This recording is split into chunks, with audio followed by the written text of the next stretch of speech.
ချင်းတူဆိုတာတောအုပ်ထဲမှာနေပြီးမနက်ခင်းနေအောင်ကြည့်လို့တောက်ပတဲ့ငှက်ကလေးပ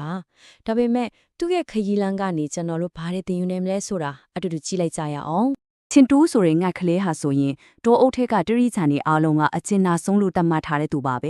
ဒါပေမဲ့ဒီလိုအမြဲတမ်းကျဉ်းနာနေတာပါသူ့အတွက်တကယ်တော့ကောင်းရဲ့လားဆိုတာစက်ကြည့်ကြရအောင်ပါကဲဒါကိုအသေးစိတ်လေ့လာကြည့်အောင်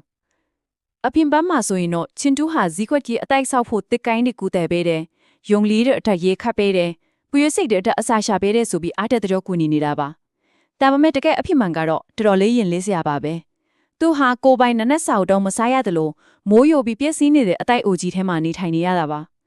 အပြင်မှာအများအတွက်အမြဲအသင်ရှိနေပေမဲ့တကယ်ကိုပိုင်ဘဝမှာတော့မိမိကိုယ်ကိုလုံးဝလေးလူရှုထားတာကိုတွေ့ရပါတယ်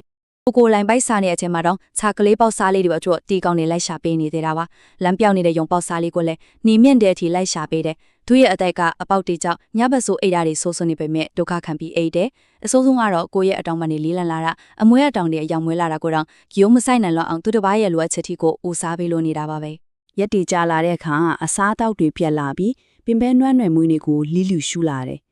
တရင်ပတ်တီကြလာတော့တောက်ပနေတဲ့အဝါရောင်အမွေးအတောင်လေးတွေဟာမွဲချောက်ပြီးမိခိုးရောင်ပြောင်းသွားပါတယ်။လာတဲ့အတန်းကြာလာတဲ့ခါမှာတော့လေအရင်လိုမြန်မြန်မပြန်တတ်နိုင်တော့သလိုတာတာယာယာလည်းမတီကျူးနိုင်တော့လောက်အောင်ကိုခန္ဓာကိုယ်ကဆိုးဆိုးရွားရွားယွယွင်းလာခဲ့ပါတယ်။အေးဆက်လာတဲ့ဆောင်းရတဲ့မနခင်တစ်ခုမှာချင်းတို့ကလုံးဝမထနိုင်တော့လောက်အောင်အာရင်ကုန်ခံပြီးလဲကျသွားခဲ့ပါတယ်။အသိထဲမှာ3ရက်တိတိအေးတံကိုအလိုလဲခန်းစားရင်အကူညီတောင်းခဲ့ရပါတယ်။ဒါပေမဲ့ဘာကြောင့်ဘသူမှရောက်မလာခဲ့တာလဲ။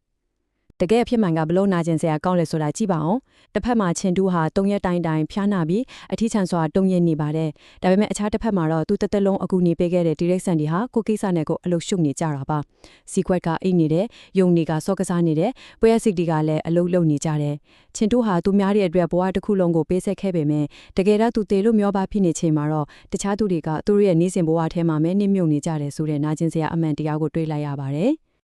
ဒါပေမဲ့လေကန်ကောင်းထောင်းမစွာနဲ့ပဲတတိယမြောက်နေ့မှာကယ်တင်ရှင်တူရောက်လာခဲ့ပါတယ်။သူကတော့ညံပင်ရကြီးမားတဲ့လိတ်အိုကြီးတစ်ကောင်ဖြစ်ပါတယ်။ဖျားနာပြီးမွဲချောင်းနေတဲ့ငှက်ကလေးကိုလိတ်ကြီးကတွေ့သွားချိန်မှာတော့ဒီဇလန်ရဲ့အားတက်ဖွယ်အပိုင်းကိုစတင်ရောက်ရှိလာပါပြီ။လိတ်ကြီးကချင်းတူရဲ့ဖက်ကိုမြင်မြင်ချင်းပဲအကြောင်းရင်းကိုတမ်းပြီးနားလည်သွားခဲ့တယ်။ပြီးတော့ပြောင်းလဲမှုအတွက်လမ်းစာတစ်ခုကိုယူဆောင်လာပေးခဲ့ပါတယ်။ကိုခွက်ထဲမှာရေးမရှိရင်သူတစ်ပါးကိုရေးတိုက်လို့မရဘူးလို့လိတ်ကြီးကဆိုပါတယ်။ဒါဟာလူတယောက်ရဲ့စွမ်းအင်ပမာဏနဲ့ပတ်သက်ပြီးအလွန်မှန်ကန်တဲ့ဥပမာစကားဖြစ်ပါတယ်။မိမိမှာအားရင်ဒီကျမ်းမာရေးတွေပြည့်စုံနေမှသာသူတစ်ပါးကိုအမှန်တကယ်ကူညီနိုင်မှာမဟုတ်လားကိုယ်တိုင်ဒုက္ခရောက်နေချိန်မှာသူတစ်ပါးကိုကူညီဖို့ဆိုတာရုပ်ပိုင်းဆိုင်ရာအရာရောစိတ်ပိုင်းဆိုင်ရာအရာပါလုံးဝမချိနိုင်တဲ့ကိစ္စရဖြစ်ပါတယ်လိတ်ကြီးကနောက်ထပ်ဥပမာတစ်ခုကိုလည်းထပ်ပြောပြခဲ့ပါတယ်သူတစ်ပါးကိုအလင်းရောင်ပေးခြင်းရင်ကိုယ့်ရဲ့မီးတောက်ကိုအရင်ဆုံးလင်းချင်းနှစ်ယောက်ထားရမယ်တဲ့ဆိုလိုတာကကျွန်တော်တို့ကိုယ်တိုင်ဟာမီးခွက်တစ်ခုလိုပါပဲကိုယ့်ရဲ့မီးတောက်လေးငိမ့်သွားပြီဆိုရင်ဘယ်သူမှလမ်းပြပေးနိုင်မှာမဟုတ်ပါဘူး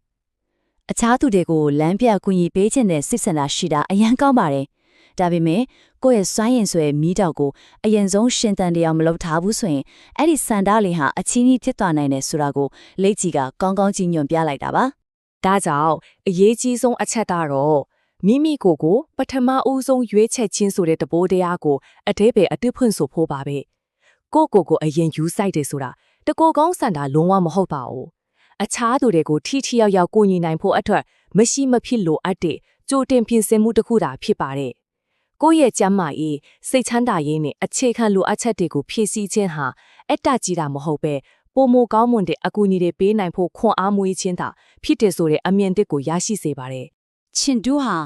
ာလိတ်ကြီးရဲ့စကားတွေကိုနားလည်သွားပြီးနောက်မှာ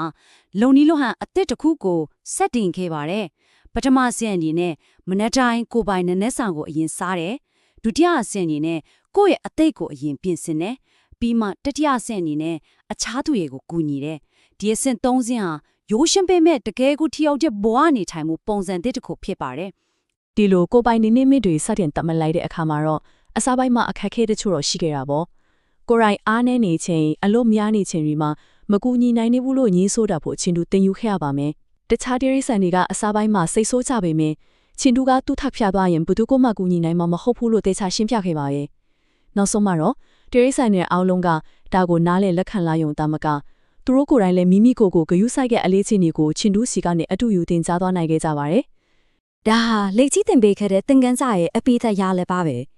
စွန့်ကုန်ခန်းပြီးမွဲဆောက်အားနေနေတဲ့ငှက်ကလေးဘဝကနေဟန်ချက်ညီတဲ့ဘဝနေထိုင်မှုကြောင့်တက်ပါတဲ့အမွေအတောင်ဒီတန်ဆွမ်းတဲ့တောင်ပန်းတွေနဲ့တာယာတဲ့သေးတန်းတွေကိုပြန်လဲပိုင်ဆိုင်လာနိုင်ခဲ့ပါပြီမိမိကိုအရင်ဆုံးပြုစုဆောင်ရှောင်းလဲခြင်းအပြင်ကျမရဲ့ပြန်လဲကောင်းမွန်လာယုံတာမကအရင်ကထက်တောင်ပိုပြီးအခြားသူတွေကိုကူညီပေးနိုင်တဲ့စွမ်းအားရရှိလာတာကိုထင်ရှားစွာမြင်တွေ့နိုင်ပါရဲ့ နေကုန်းချုပ်အနေနဲ့အမြဲမသားထားတဲ့စကားလေးကတော့ကိုခွက်ထဲမှာရေမရှိရင်သူတစ်ပါးကိုရေငွဲပေးလို့မရဘူးဆိုတာပါပဲကိုပိုင်နေမိတီသတ်မှတ်ဖို့နဲ့မိမိကိုပြုစုဆောင်ရှောက်ဖို့ဆိုတာဘလောက်အရေးကြီးတယ်လဲဆိုတာကိုဒီအချက်ကအမြဲတည်းပေးနေမှာပါ